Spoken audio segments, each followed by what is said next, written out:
The Ashford ballroom was a masterpiece of Regency excess, draped in a set of white lilies and shimmering under 1,000 beeswax candles. Yet, beneath the lace of her pale blue gown, Lady Ida Dargan remained an outsider, her mind busy dismantling the pretenses of the ton like a clockmaker with a set of gears. While the debutantes whispered of Duke Woodrow Smith as a citadel of ice, a man in striking red and white finery, who was as unapproachable as he was powerful, Ida saw something they missed. She saw a man walking blindly into a trap. The evening's elegance tightened into a knot of cold dread at the dinner table. Amidst the clatter of silver, Ida's gaze locked onto a single, practiced motion, a slender hand tipping a glass vial over the Duke's wine with the precision of a chemist. There was no time for subtlety. Shaking off the chains of social decorum, Ida lunged forward, her hand striking the crystal chalice. The wine sprayed across the pristine linen like a spray of fresh blood, the crash of glass silencing the room. As she whispered the warning that would link her fate to his, Ida knew she had just traded her future for the life of a stranger. The ballroom descended into chaos with the efficiency of a collapsing house of cards. Lady Pemberton's fan snapped shut with a crack that echoed like a gunshot. Lord Ashford, their host, materialized at Woodrow's elbow, his face mottled with the kind of rage reserved for social disasters that would be dissected in drawing rooms for months. And there, moving through the crowd with the predatory grace of someone who sensed blood in the water, came the couple Ida had watched poison the wine, Lord and Lady Hartwick, their expressions perfectly calibrated masks of concern and horror. "Your Grace, I cannot apologize enough," Lord Ashford sputtered, his hand already reaching for Ida's arm. "The young lady is clearly unwell. I'll have her removed immediately." "She's mad," Lady Hartwick interrupted, her voice pitched to carry across the silent room. Her eyes glittered with something that might have been triumph if one looked closely enough. "Poor dear. I've heard the Dargan family has always been fragile." She said the word like a diagnosis, like a coffin nail being driven home. Ida felt the walls of her reputation crumbling around her. She could see her future written in the faces surrounding her. Spinster, eccentric, that unfortunate girl who caused such a scene at the Ashford ball. Her mother would never recover from the shame. Her younger sister's marriage prospects would evaporate like morning mist. But before Lord Ashford's fingers could close on her arm, before the tide of public opinion could sweep her under entirely, Woodrow moved. His hand caught Ida's, not roughly, not gently, but with the absolute certainty of a man who had made a decision and would not be moved from it. The contact sent a shock through her system that had nothing to do with propriety and everything to do with the winter ice intensity of his gaze as it locked onto hers. The ballroom seemed to hold its breath. "She stays," Woodrow said, his voice cutting through the murmurs with the authority of someone who had never needed to raise his voice to command a room. Then, still holding Ida's hand in a grip that felt like an anchor in a storm, he turned to face Lord and Lady Hartwick directly. The crowd parted instinctively, creating a clear line of sight between the Duke and the couple whose faces had gone carefully, perfectly blank. The silence stretched. Ida could feel her pulse hammering against Woodrow's palm. She wondered if he could feel it too, the terror and vindication and desperate hope all tangled together in her veins. His thumb pressed against her wrist. Whether for her comfort or his own certainty, she couldn't tell. When Woodrow spoke again, his words dropped into the silence like stones into still water, creating ripples that would spread far beyond this single moment, this single night, this single choice that would bind two strangers together in ways neither could yet comprehend. "I believe you." 3 words. 3 simple words that shattered Ida's world completely, but this time, in a way that might actually save it. The morning light filtering through Ida's bedroom curtains felt accusatory, as though even the sun had heard about last night and found her wanting. She lay perfectly still in her bed, staring at the pale green canopy above her, and tried to convince herself that perhaps it had all been a terrible dream. That she hadn't lunged across a ballroom like a mad woman. That Duke Woodrow Smith hadn't gripped her hand and spoken those 3 impossible words in front of 200 witnesses. Then her mother's voice drifted up from the drawing room below, high, strained, and unmistakably real. Ida dressed quickly, her fingers clumsy on the buttons of her morning gown. By the time she descended the stairs, she had catalogued every possible scenario, arranged them by likelihood, and arrived at a conclusion that made her stomach turn. This was going to be worse than she'd imagined. Her mother sat surrounded by a fortress of calling cards and letters, her face the particular shade of white that came from social catastrophe. She didn't look up when Ida entered. "Lady Pemberton has withdrawn her invitation to the musicale on Thursday. Lord and Lady Wilcox have done the same for their garden party. The Ashfords," her voice cracked, "the Ashfords have sent a note expressing their hope that you might benefit from some time in the country, away from society, for your health. Mama, your health, Ida." Her mother finally raised her eyes, and Ida saw something there she'd never seen before, genuine fear. "Do you understand what that means? They're calling you hysterical, unstable. Lady Hardwicke has been making the rounds since dawn, expressing such concern for your fragile nerves." She picked up a letter with shaking hands. "Mrs. Blackwood writes that while she holds our family in great esteem, she cannot in good conscience expose her daughters to someone of questionable temperament." The word questionable hung in the air like poison. Ida had been studying society long enough to know that once that particular label attached itself to a young woman, it became a stain that spread. Today it would be withdrawn invitations. Tomorrow, cross streets and turn backs. By week's end, her younger sister Margot would find her own prospects dimming by association. "I saved his life," Ida said quietly, though even to her own ears it sounded like the protestation of a mad woman. Who was she to diagnose poison from across a ballroom? Who was she to shatter protocol and decorum on nothing but intuition? Her mother laughed, a brittle sound without humor. "Yes, darling. You saved the Duke's life. And in doing so, you've quite thoroughly destroyed your own." A knock at the door interrupted them. Sharp, official, the kind of knock that announced important correspondence. Their butler entered bearing a single letter on a silver tray, the crimson wax seal still intact. Ida recognized the crest immediately. The Smith family wolf, rendered in perfect detail. Her mother's hand trembled as she reached for it, but Ida was faster. She broke the seal with her thumbnail and read the contents once, then twice, her mind struggling to reconcile the words with reality. "The Duke of Woodrow requests the honor of calling upon Lady Ida Dargan this afternoon at 4 o'clock. "Well?" her mother breathed, something fragile and desperate kindling in her expression. "Perhaps not destroyed. Not entirely. Not yet." But Ida, staring at the letter with its formal phrasing and official seal, understood with perfect clarity. This was not salvation. This was Woodrow choosing to tie his fate to hers, when any sane man would have let her sink. Which meant either he truly believed her, or he needed her for something. The clock in the hallway chimed 10. 6 hours until she discovered which. Woodrow arrived at precisely 4 o'clock, because men like him understood that punctuality was power. Ida watched from the drawing-room window as his carriage pulled up, black lacquer and gilt, the kind of vehicle that announced its occupant's status 3 streets away. Her mother had spent the intervening hours in a frenzy of preparation, as though the correct arrangement of tea service might somehow salvage their family's reputation. When Woodrow entered the room, he seemed to bring the cold with him. Not unkindness, but that same winter ice assessment Ida had noticed at the ball.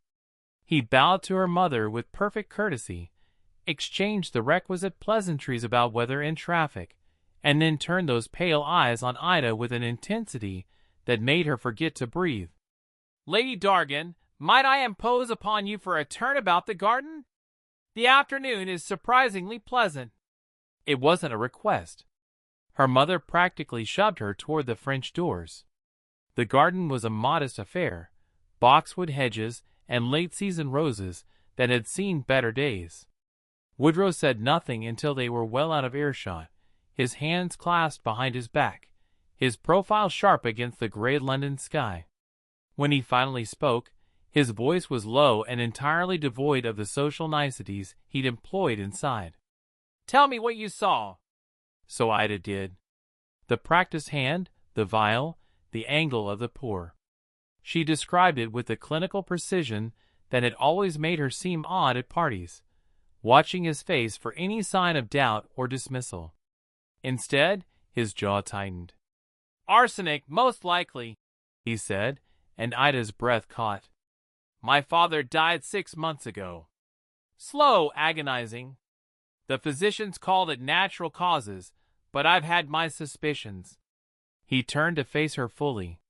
"Last night confirmed them. Someone wants me dead, Lady Dargan. And you've just made yourself their enemy by interfering." The word should have terrified her. Instead, Ida felt something crystallize in her chest, a sense of rightness of purpose. "Then we find them. We gather evidence, we do nothing," Woodrow interrupted, "unless you're prepared to be ruined completely. As of this morning, you're the hysterical woman who attacked a duke's wine glass. Lady Hardwicke is ensuring that narrative spreads like plague." He paused, studying her with an expression she couldn't quite read. "There is, however, an alternative." Ida waited, her heart hammering. "I court you. Publicly, deliberately, and with great enthusiasm." The corner of his mouth quirked upward, though it wasn't quite a smile. "Suddenly, your actions at the ball aren't hysteria. They're the passionate concern of a woman who cares deeply for my welfare. The ton loves a romance, Lady Dargan. They'll rewrite last night's narrative in their own minds if we give them sufficient material. A fake courtship." Ida's voice came out steadier than she felt. "A strategic alliance," Woodrow corrected. "I need someone I can trust, someone with your observational skills, to help me investigate my own household. You need protection from social annihilation. We both need justice." He extended his hand, the same gesture he'd made last night, but this time it carried the weight of contract. "The investigation will be dangerous. If we're discovered, the consequences will be severe. But I suspect, Lady Dargan, that you've never been particularly concerned with consequences when the truth is at stake." Ida looked at his outstretched hand, at the man who had believed her when no one else would, who was offering her everything she'd ever wanted wrapped in the guise of everything she was supposed to avoid. A scandal. A risk. A chance to prove that her sharp, restless mind was worth something more than accomplishing needlepoint and making polite conversation. She placed her hand in his, felt his fingers close around hers, with that same anchor-like certainty. "Then let's give them a show worth talking about, Your Grace." His smile this time was real, sharp and dangerous and entirely complicit. "Call me Woodrow. If we're to be ruined together, we might as well dispense with formality." The carriage ride through Hyde Park had been Woodrow's idea, a public display calculated to generate precisely the right kind of gossip. Ida sat across from him in the open barouche, acutely aware of the heads turning as they passed, the fans rising to conceal whispered speculation. She'd worn her second-best day dress, pale yellow with emerald trim, because her mother had insisted that a woman being courted by a duke should look the part. Woodrow, for his part, looked supremely unbothered by the attention. He acknowledged acquaintances with the barest inclination of his head, his posture suggesting a man entirely comfortable with being observed. But when his gaze returned to Ida, something in his expression shifted, a kind of weary resignation that made him look older than his 30 years. "You're supposed to simper," he said finally, his voice pitched low enough that only she could hear. Perhaps comment on the loveliness of the weather or the excellence of my horses." Ida glanced at the matched grays pulling their carriage. "They're well bred, but the left one favors its rear hoof. You should have your stable master examine it before the problem worsens." The silence that followed made her stomach drop. She'd done it again, said exactly the wrong thing, demonstrated exactly the kind of unnatural observation that had made her a social liability long before she'd spilled anyone's wine. She opened her mouth to apologize, to attempt some recovery, but Woodrow's laugh stopped her cold. It wasn't polite. It was genuine, rusty, as though he didn't use it often, but real. "Good God," he said, leaning back against the carriage seat with something that might have been relief. "You actually looked at them." "Of course I looked at them. You mentioned them specifically, which suggested I was meant to respond. I merely assumed you wanted an honest response rather than—" She trailed off, suddenly uncertain. "Rather than, oh, your grace, what magnificent beasts, I've never seen their equal," Woodrow supplied, pitching his voice into a falsetto that made Ida bite back a smile. "Which is what I've heard at least a dozen times today."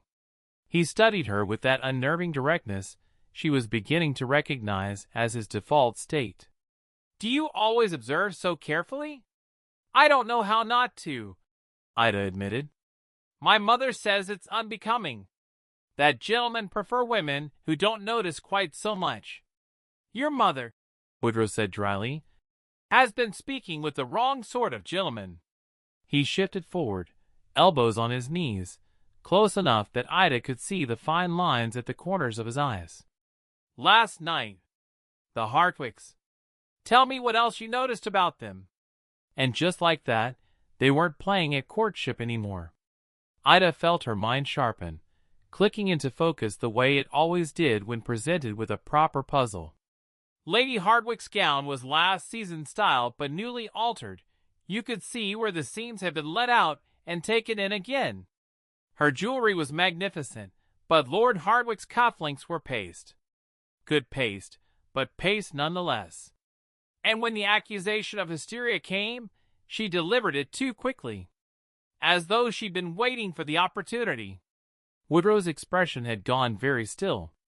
"You saw all that in the chaos?" "I see everything," Ida said simply. "It's why I'm so dreadful at parties. I can't stop cataloging. The forced laughs, the strategic conversations, the way people position themselves near those they wish to impress. It's exhausting, watching everyone pretend." She met his gaze directly. "I assume you find it equally tedious, or you wouldn't have spent the Ashford ball standing alone near the refreshments looking as though you'd rather be anywhere else."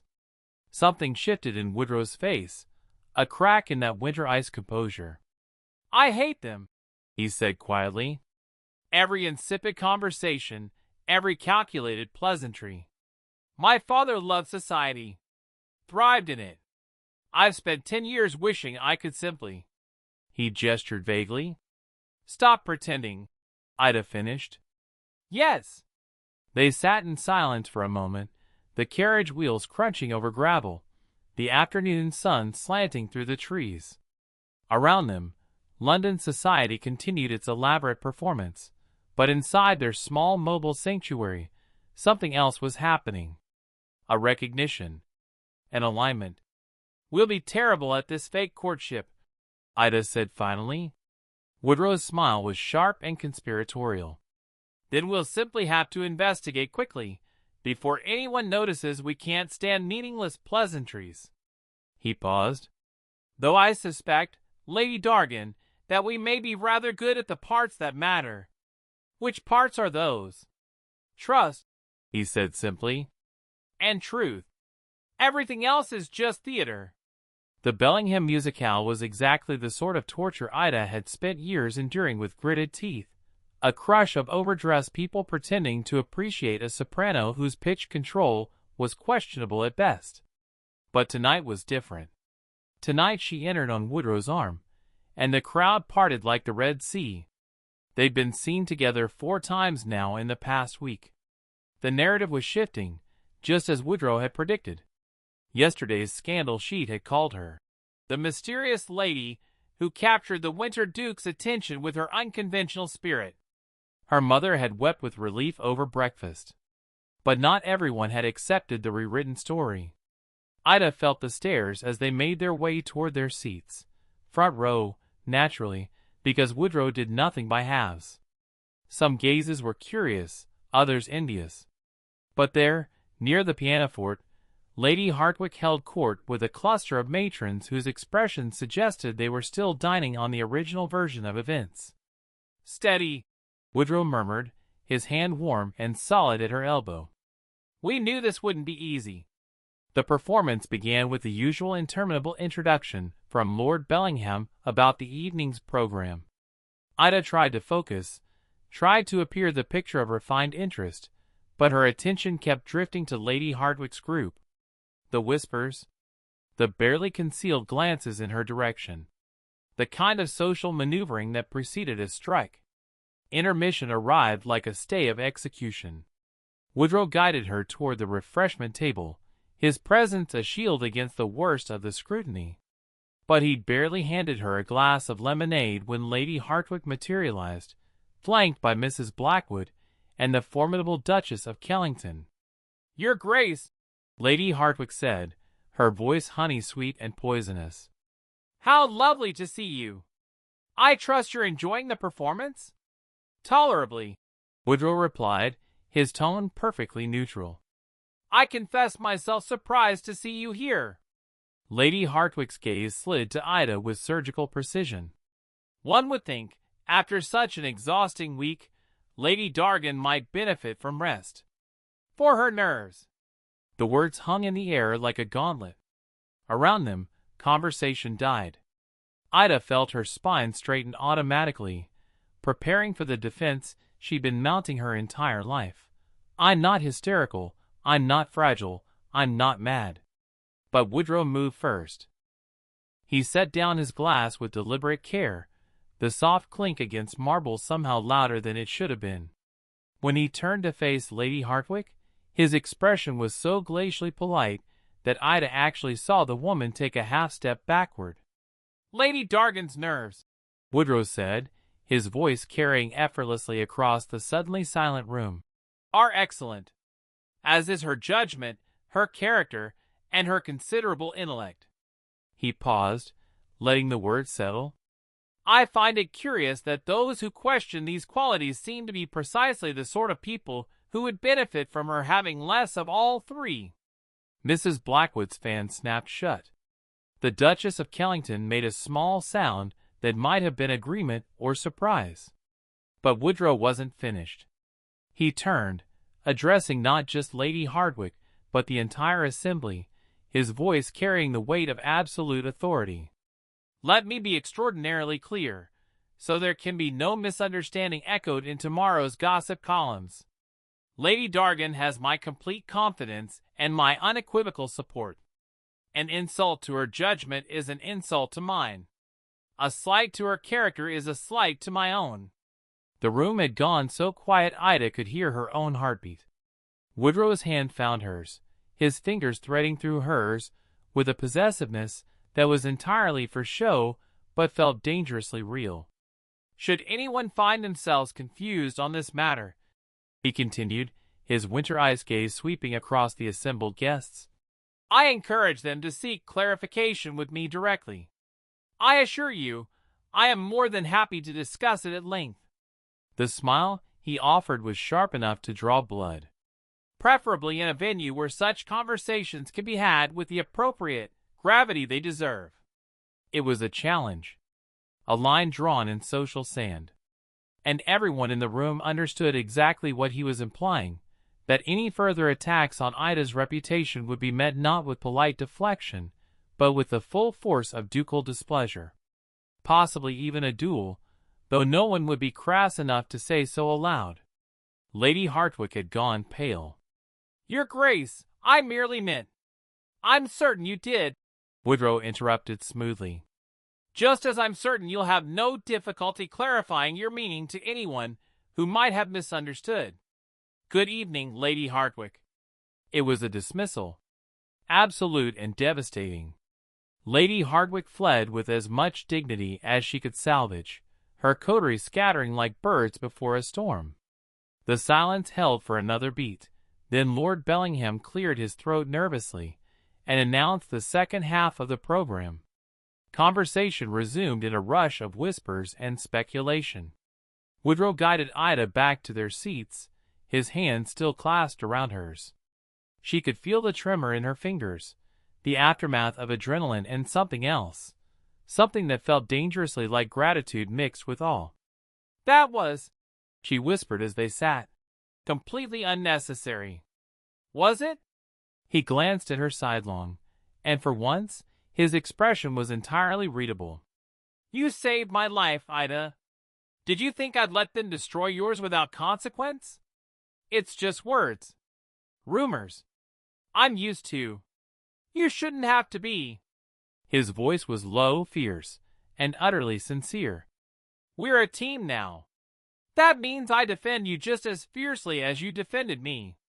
That's how this works." Ida looked at their joined hands, at the man who had just scorched half of London society for her sake, and felt something shift in her chest. This was supposed to be strategy. A calculated performance designed to achieve specific goals. But the way Woodrow was looking at her, protective, proud, and entirely unguarded, didn't feel like performance at all. The soprano began her next piece, something overly dramatic about lost love. Ida barely heard it. She was too busy recalculating everything she thought she knew about fake courtships, dangerous pacts, and the peculiar alchemy that happened when two people who despised pretense decided to be honest with each other. Even if that honesty was becoming dangerously indistinguishable from something real. Woodrow's study was nothing like Ida had imagined. She'd expected aristocratic opulence, oil paintings of dead ancestors, leather-bound books chosen for their spines rather than their content, the usual performative wealth. Instead, she found organized chaos, maps spread across every surface, ledgers stacked in precarious towers, and a chalkboard covered in what appeared to be a complex web of names and dates connected by frantic lines. "Good God!" she breathed, stepping inside. "You're actually investigating. Did you think I was joking?" Woodrow looked up from the desk where he'd been poring over a stack of documents, his cravat loosened and his hair disheveled in a way that made him look younger, more human. "Close the door. My staff is loyal, but the walls have ears in houses like this." Ida complied, her pulse quickening. This was real. Not the performance they'd been staging for society's benefit, but the dangerous truth underneath. She crossed to the desk, her eyes immediately cataloging the papers spread before him. Bank statements, property deeds, letters with broken seals. "My investigator delivered these this morning," Woodrow said, gesturing to a thick portfolio bound with string. 3 weeks of digging into the Hardwicks' finances. "Ida, it's worse than I thought." He opened the portfolio, pulling out page after page of meticulously documented transactions. Ida leaned closer, her analytical mind already racing to connect the pieces. Gambling debts at White's, Brooks's, and half a dozen less reputable establishments. Loans taken against property that was already mortgaged. IOUs scattered across London like breadcrumbs leading to ruin. £15,000, Woodrow said quietly. "That's what they owe. Combined debts from Lord Hardwick's gambling and Lady Hardwick's attempts to maintain appearances they can no longer afford." He pulled out another document, this one older, the paper yellowed at the edges. "But here's where it becomes interesting. 5 years ago, Lord Hardwick entered into a business partnership with my father. Import ventures, supposedly. Shipping and trade." Ida scanned the contract, her brow furrowing. "These terms are extraordinarily favorable to your father. Hardwick assumed all the risk while your father retained controlling interest in any profits." "Exactly. And when the ventures failed, as they inevitably did, given how they were structured, Hardwick lost everything while my father's fortune remained intact. Woodrow's jaw tightened. I didn't know about this. My father handled his own business affairs, kept me at arm's length from the details. I thought it was because he didn't trust my judgment. Now I wonder if it was because he knew I'd object to his methods. The implication settled over Ida like a cold fog. They blamed him. Your father ruined them, and they've been waiting for revenge. Not just revenge. Woodrow pulled out another document, and Ida's breath caught. It was a will, or rather, what appeared to be a codicil to a will, dated just weeks before the late Duke's death. My investigator found this in the Hardwick solicitor's office. The man was reluctant to part with it, but a sufficient sum loosened his tongue. He pointed to a clause near the bottom. This version names Lord Hardwick as executor of the Smith estates and grants him power of attorney over all financial matters until I reach the age of 35. You're 30, Ida said slowly, the pieces clicking into place with horrible clarity. Precisely.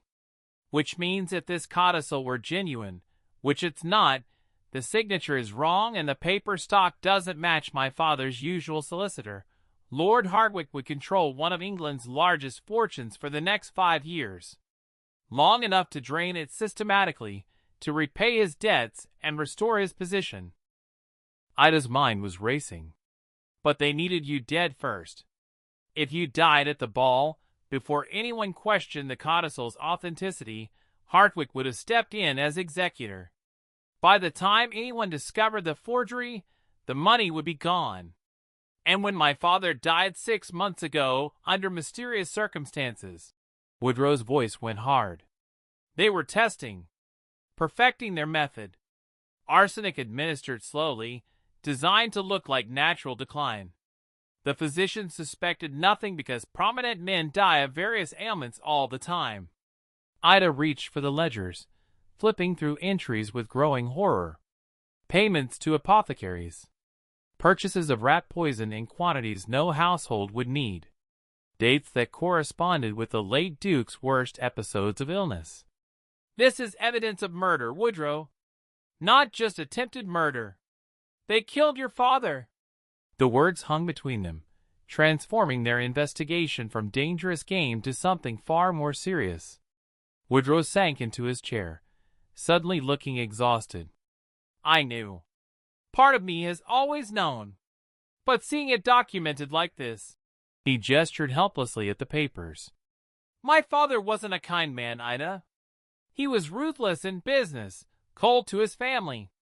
But he didn't deserve to die choking on his own blood while physicians told him it was merely indigestion. Ida moved around the desk without thinking, her hand finding his shoulder. The contact was impulsive, born of empathy rather than calculation, but Woodrow's hand came up to cover hers, holding it there like a lifeline. What do we do now? She asked quietly. Now? Woodrow looked up at her, and in his winter-iced eyes she saw something that made her blood run cold. Not fear, but fury, controlled, calculated, and absolutely implacable. Now we gather the physical evidence. The vial from the ball, if it still exists. Testimony from servants who might have seen something. Medical records from my father's final months. He stood, still holding her hand, and the determination radiating from him was almost palpable. And then we spring the trap. At the Kellington dinner, Ida said, understanding dawning. Next week. Everyone will be there. The Hardwicks included. Everyone will be there, Woodrow confirmed. And by the end of that evening, the Hardwicks will be in chains, or I will have failed my father's memory entirely. His grip on her hand tightened. But Ida, once we do this, there's no going back. If we're wrong, if any part of our evidence is flawed, we'll be the ones facing ruin. Accusing peers of murder is not something society forgives lightly. Ida looked at the evidence spread before them, the damning paper trail of greed and desperation, the calculated plot that had already claimed one life and nearly claimed another. She thought of Lady Hardwicke's poisoned smile, of Lord Hardwicke's paced cufflinks hiding crushing debt, of the practiced hand tipping poison into wine. "We're not wrong," she said with absolute certainty. "And I'm not afraid of being ruined for telling the truth. I never have been." Woodrow's smile was fierce and grateful and entirely genuine. "No, you haven't. Which is precisely why I need you beside me when we finish this."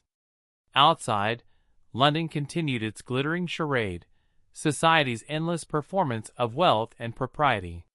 But inside Woodrow's study, two people who'd never been very good at pretending prepared to tear down the masks and expose the rot beneath, even if it cost them everything. The woman who appeared at Woodrow's servant's entrance 3 days before the Kellington dinner was not what Ida had expected. She'd imagined someone young and frightened, perhaps, or bitter and vengeful. Instead, Mary Fletcher was in her mid-40s, plainly dressed in gray wool, with the kind of weathered face that suggested a life of hard work and harder choices. Her hands twisted in her apron as she stood in Woodrow's study, but her gaze was steady. "I shouldn't be here," she said, her voice rough with a Yorkshire accent that hadn't been softened by years in London service. "But I read in the papers about you and Lady Dargan. About the ball. And I thought—" she swallowed hard. "I thought maybe someone was finally willing to listen." Ida exchanged a glance with Woodrow.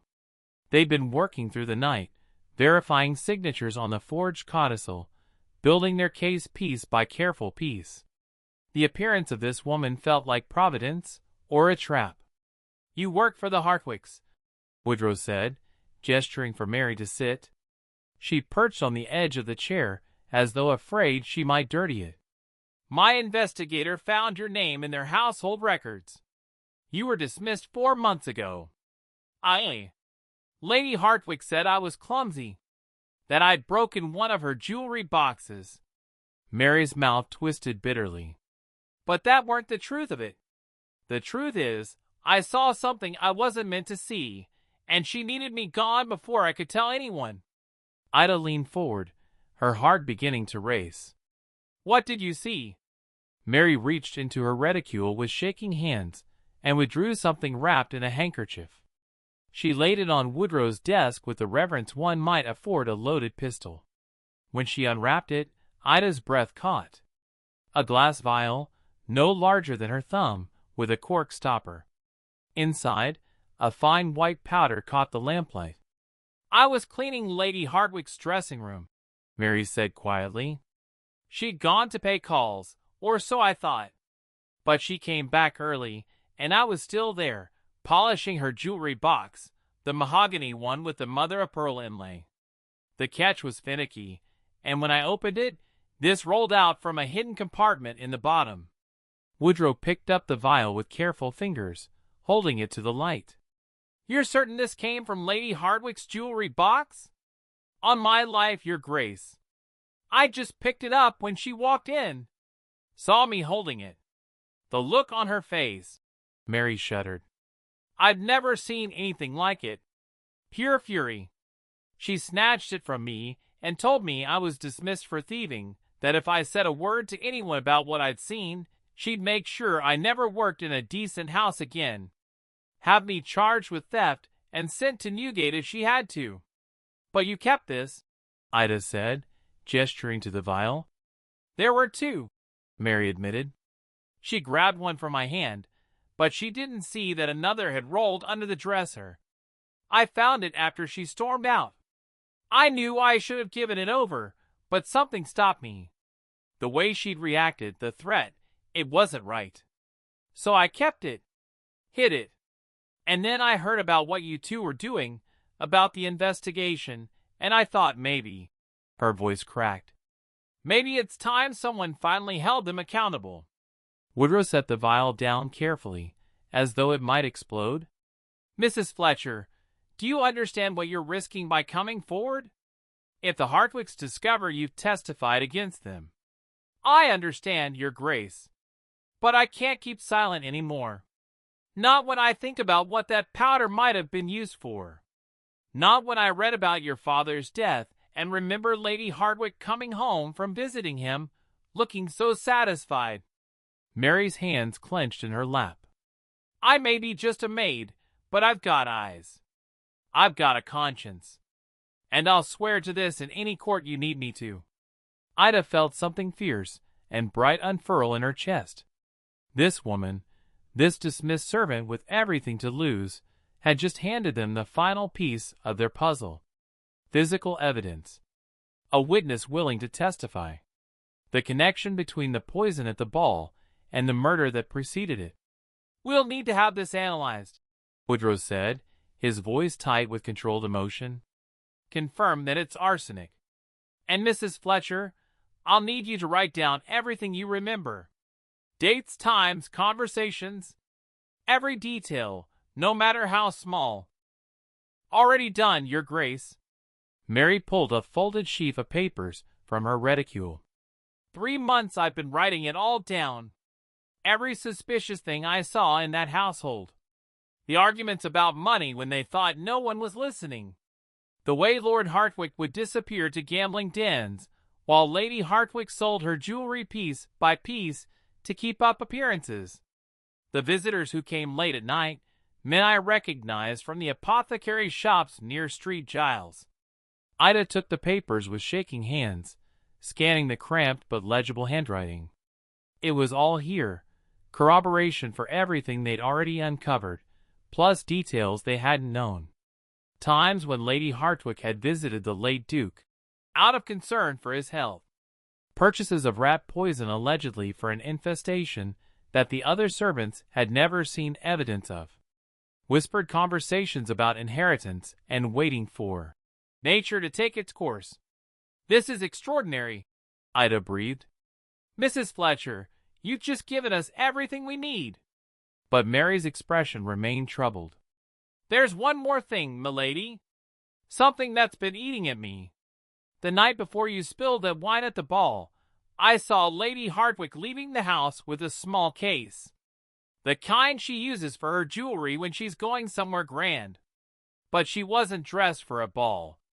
She was dressed plain, like she was trying not to be noticed." Mary met Ida's eyes directly. "I think she was practicing. Making sure she knew exactly how much to use, exactly how quickly it would work." The implication hung in the air like a noose. The Hardwickes hadn't just decided to poison Woodrow on impulse. They'd planned it meticulously, practiced the technique, ensured their method was foolproof. Which meant Woodrow's father's death had been even more calculated than they'd imagined. A trial run for the main event.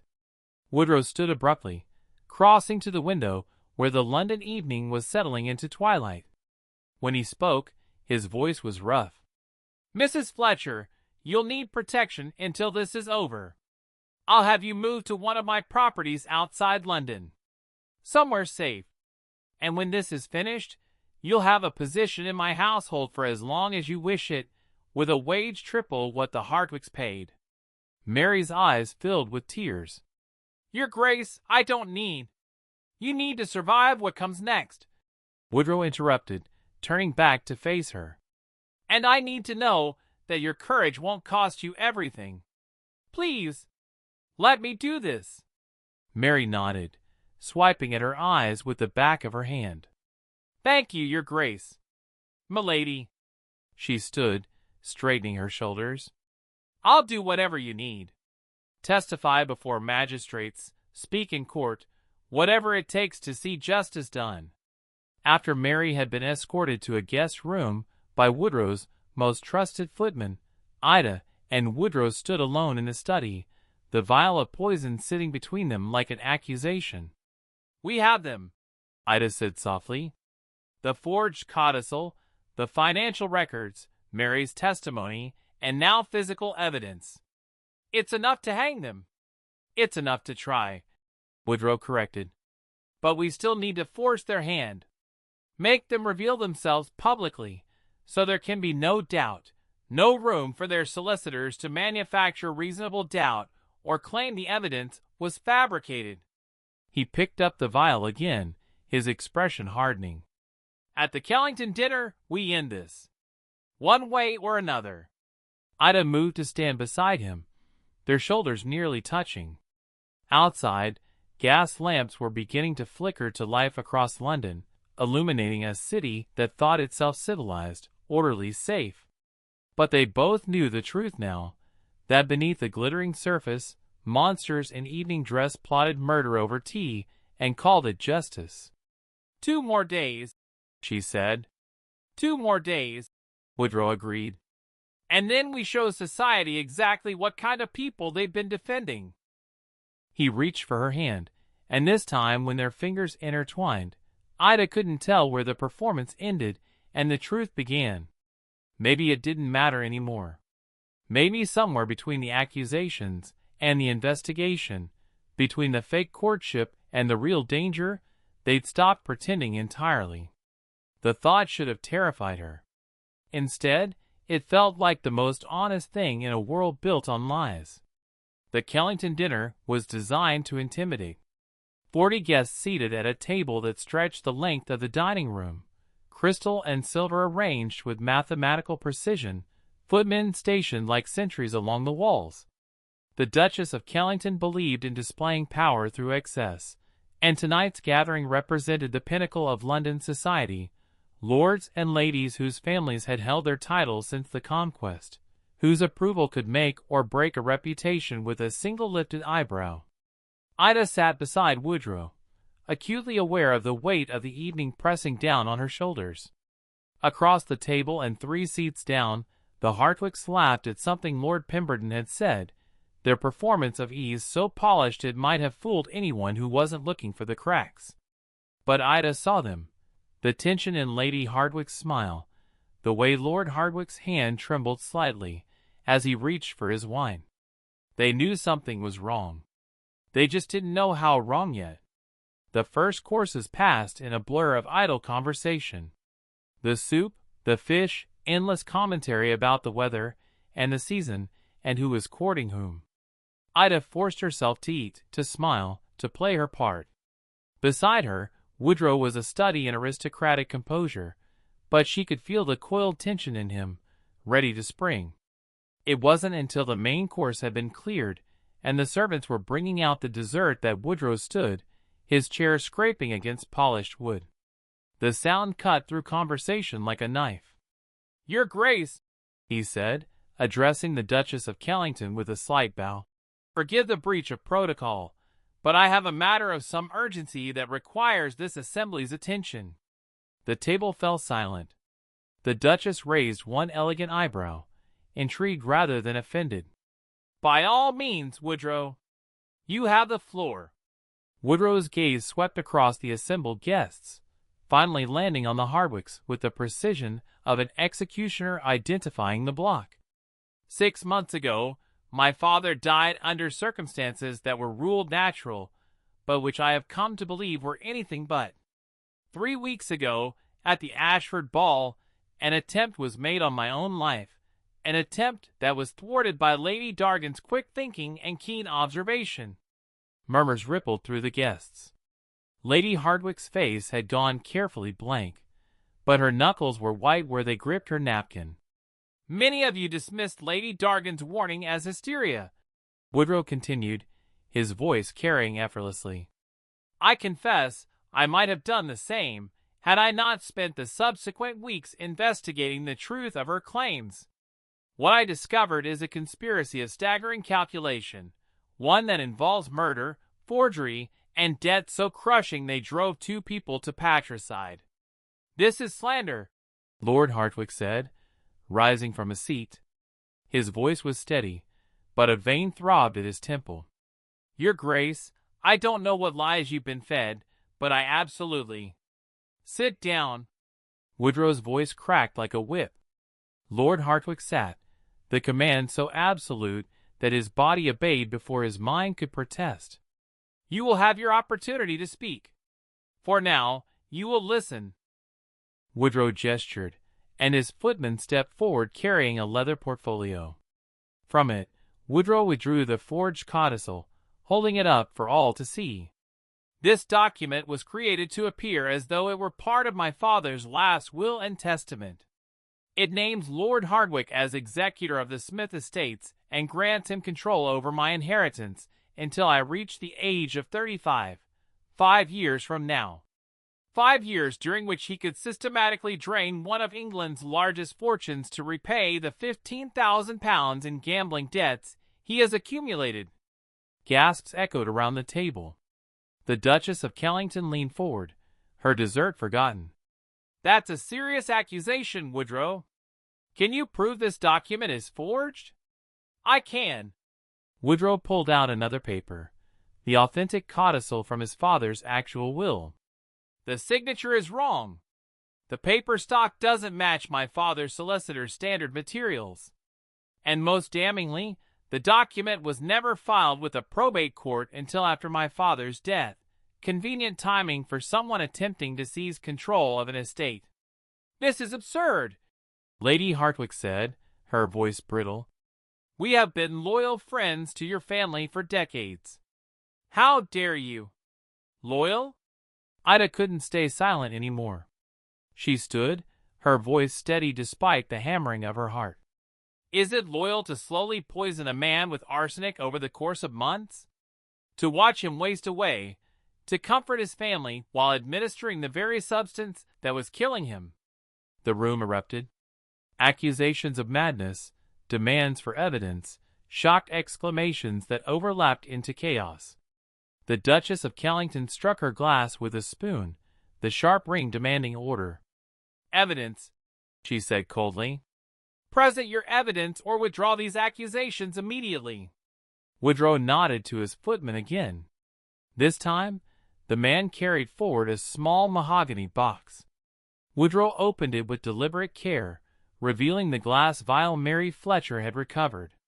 This vial of arsenic was found in Lady Hardwicke's jewelry box by a former maid, a woman who was dismissed 4 months ago for the crime of discovering it. The maid is currently under my protection and prepared to testify in any court of law. That could be anything, Lord Hardwicke blustered. Rat poison medicine. It's arsenic, Woodrow said flatly. I've had it analyzed by 3 separate chemists. The same substance that was found in elevated levels in my father's body during the post-mortem examination I commissioned last month. He pulled out another document, the medical examiner's report. My father didn't die of natural causes. He was murdered. Poisoned slowly, deliberately, by people he trusted. Lady Hardwicke was on her feet now, her composure cracking. You have no proof we administered anything. A vial in a jewelry box proves nothing. Then perhaps you'd care to explain the apothecary purchases documented in your household ledgers? Ida interjected, pulling out Mary Fletcher's meticulous notes. Rat poison purchased monthly for an infestation your own servants never witnessed. Visits to my husband-to-be's father during his illness, after which his symptoms invariably worsened?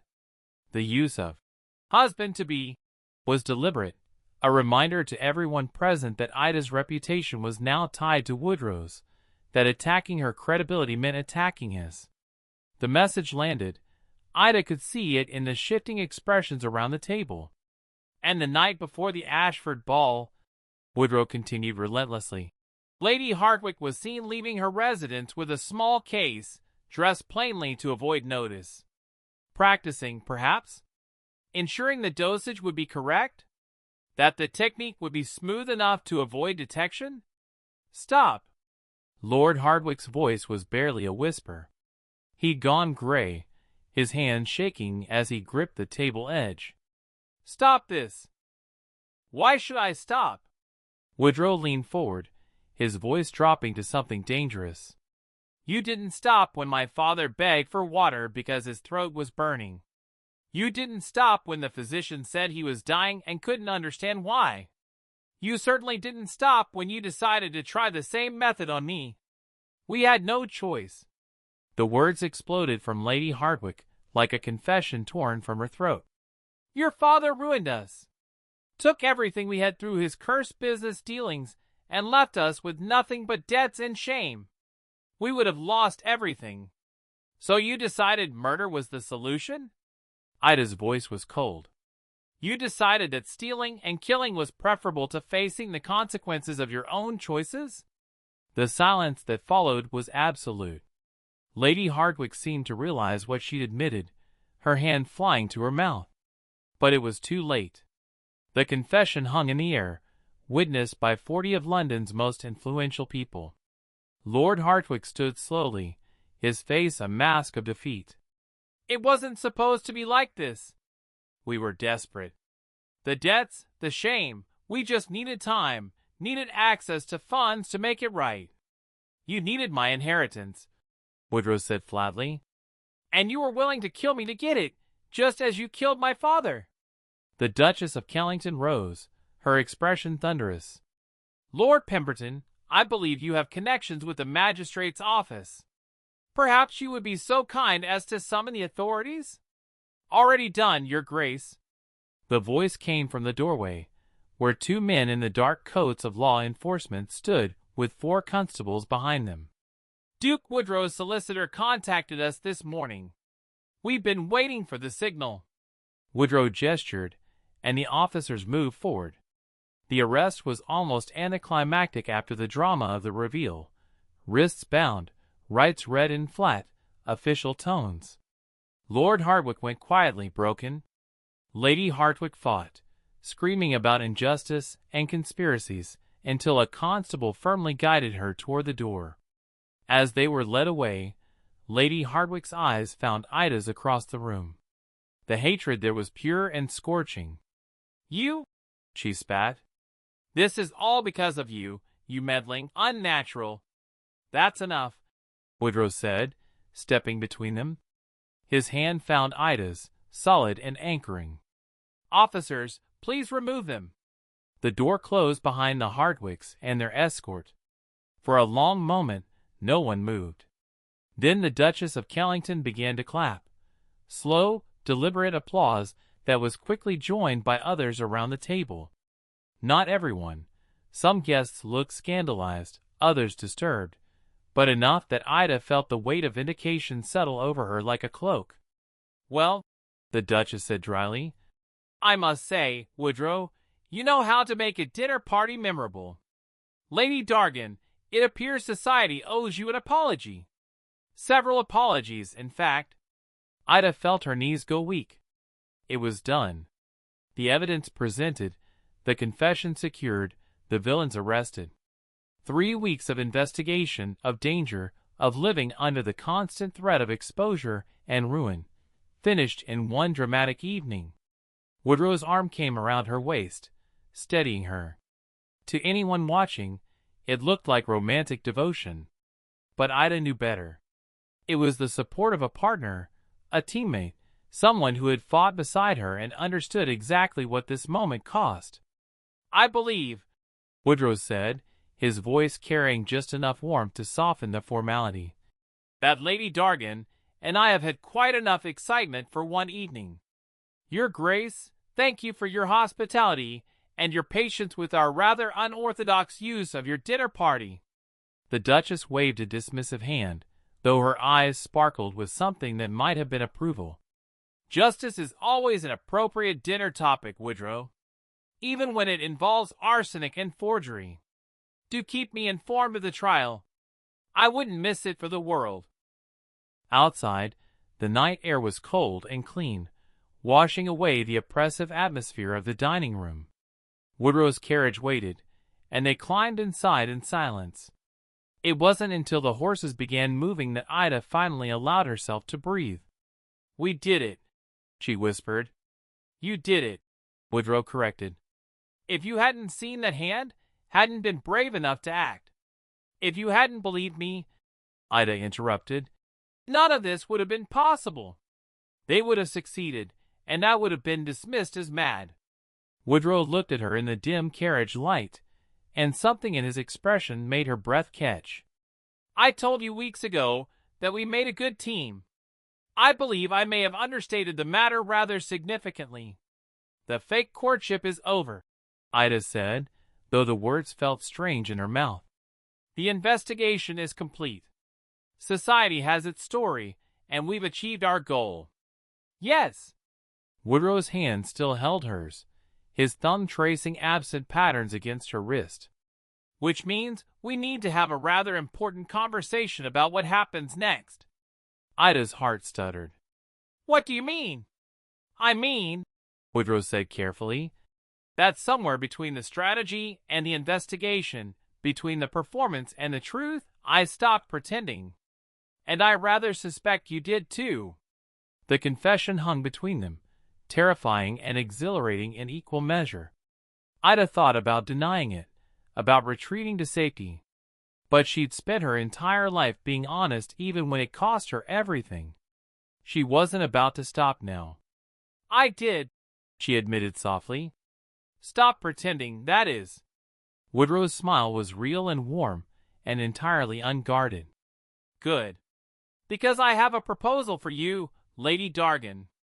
And this time, it has nothing to do with strategy or investigation or maintaining appearances. What does it have to do with? Truth, he said simply. Trust. And the rather inconvenient fact that I've fallen completely in love with a woman who saved my life and then helped me dismantle a conspiracy. If you're amenable, I'd very much like to make our courtship real. Permanently so. Ida looked at the man who had believed her when no one else would, who had defended her honor and made her his partner in every sense that mattered. The man who hated meaningless pleasantries as much as she did, who valued her sharp mind instead of fearing it, who had just helped her expose murderers in front of London's elite. I believe, she said, echoing his words from that first terrible night. I believe you, Your Grace. And yes, to all of it. Yes. When he kissed her, it tasted like victory and truth and the beginning of something that had never been fake at all. The morning of Ida's wedding dawned with a kind of crystalline light that made London look almost beautiful. She stood before her mirror while her mother fussed with the final adjustments to her gown. Ivory silk with Brussels lace, elegant without being ostentatious, exactly the kind of dress that suggested a woman who valued substance over spectacle. I still can't quite believe it, her mother said, her voice thick with emotion as she smoothed an imaginary wrinkle from Ida's shoulder. 3 months ago, I thought we were ruined. And now you're marrying a duke. Ida met her own gaze in the mirror, auburn hair swept up with pearl combs, eyes steady despite the flutter of nerves in her stomach. I'm not marrying him because he's a duke, Mama. No, her mother agreed softly. You're marrying him because he's the only man in England mad enough to appreciate how brilliant you are. The words were so unexpected, so precisely true, that Ida felt tears prick her eyes. She turned to embrace her mother, careful not to crush the gown. I love you, Mama. Even when you were trying to make me simper at parties. I was trying to protect you, her mother whispered against her hair. I thought if you could just learn to hide your light, society wouldn't break you. But Woodrow doesn't want you to hide anything, does he? No, Ida said, pulling back with a watery smile. He wants me exactly as I am. Sharp edges and all. A knock at the door interrupted them. Margot burst in, flushed with excitement, holding a small box tied with silver ribbon. This just arrived. From Woodrow. He said you'd know what it meant. Ida opened the box with trembling fingers. Inside, nestled on black velvet, lay a magnifying glass, antique, beautifully crafted, with a mother-of-pearl handle. A note accompanied it in Woodrow's precise handwriting. For my partner in investigation, in truth, and in life. May we always see clearly together. W. Ida laughed, the sound somewhere between joy and tears. Of course, he wouldn't send flowers or jewels.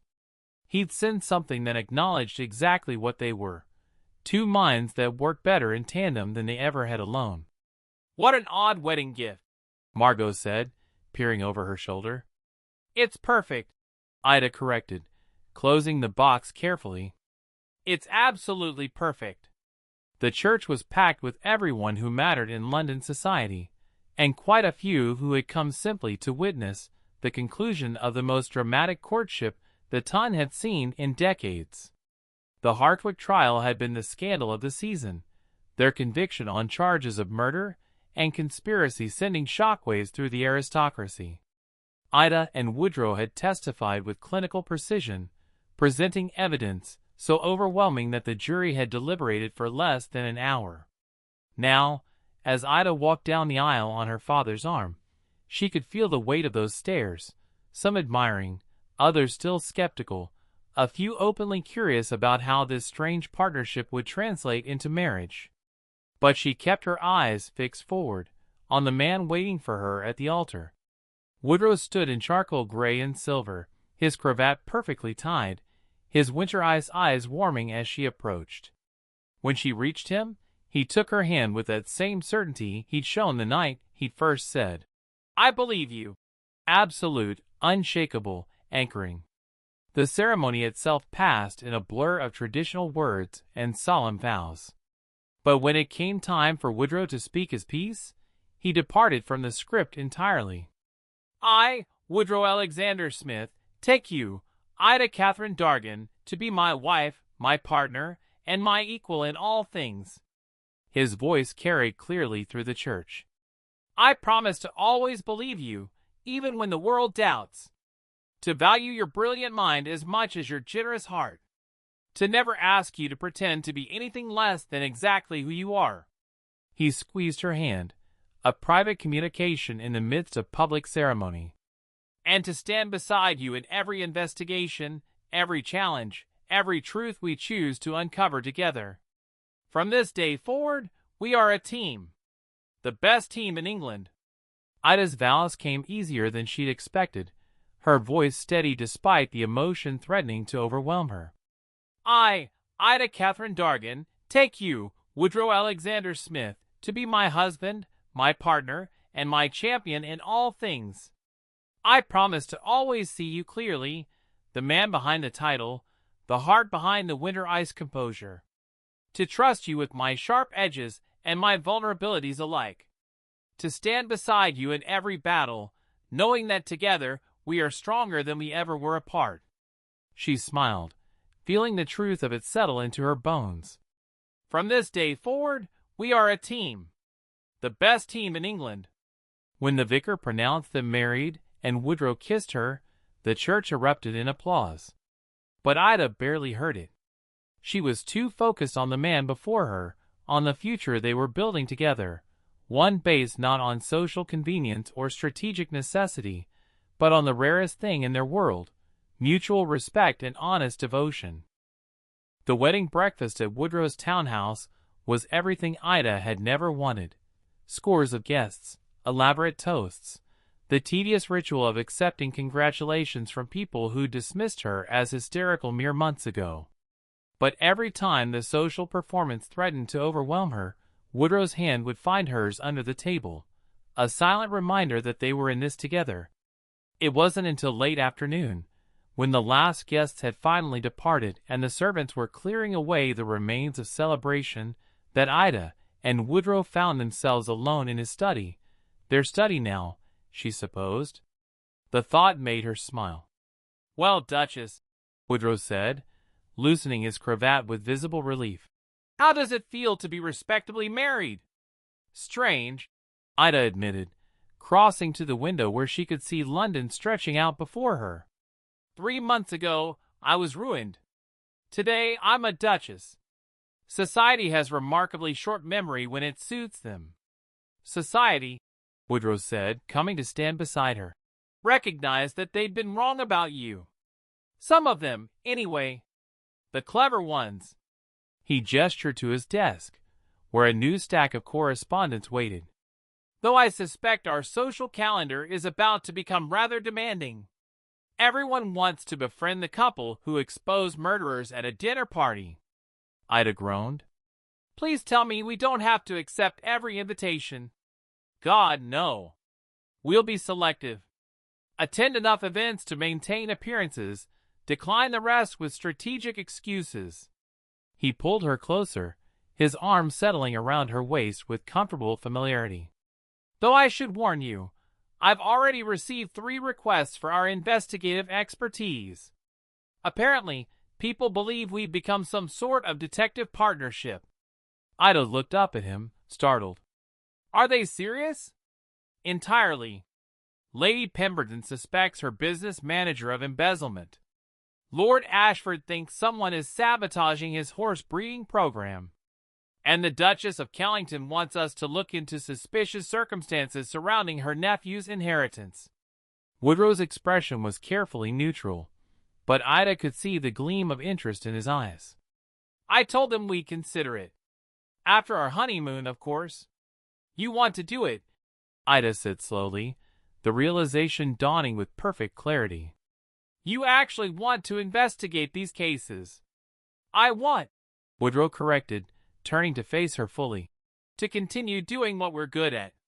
Together. We dismantled a conspiracy, Ida. We brought murderers to justice.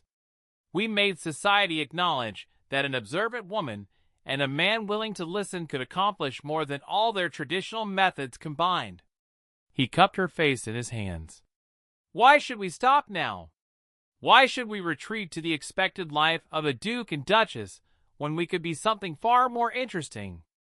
Ida felt something fierce and bright unfurl in her chest, the same sensation she'd experienced that night in the ballroom when she decided truth mattered more than propriety. The best team in England, she said softly. You were serious about that? Completely serious. Though I'm open to expanding the title if we become particularly successful. The greatest investigative partnership in British history has a certain ring to it. Ida laughed, the sound pure and unrestrained. You're mad. I'm in love with a woman who spilled poison wine on instinct and then helped me bring down a criminal conspiracy, Woodrow countered. If I'm mad, it's only because you've made me realize how boring sanity was. He kissed her forehead, then her nose, then her mouth. What do you say, Duchess? Shall we spend our marriage shocking society by being useful instead of merely ornamental? Ida thought about the magnifying glass currently tucked in her reticule, about the evidence-gathering skills she'd honed over 3 months of investigation, about the sharp, restless mind that had always made her too odd for polite society. She thought about Woodrow's strategic brilliance, his authority that could open doors she'd never access alone, his willingness to see her as an equal partner rather than a decorative wife. I say, she replied, wrapping her arms around his neck, that the criminals of London should be very, very worried. Because we're not going anywhere. Woodrow's smile was fierce and proud and entirely hers. The best team in England. The best team in England, Ida agreed. Outside, the sun was setting over London, painting the city in gold and crimson. Somewhere in that sprawling metropolis, injustices were being committed, mysteries were waiting to be solved, truths were begging to be uncovered. And for the first time in her life, Ida had the partnership, the platform, and the purpose to do something about it. They'd conquered society's doubt.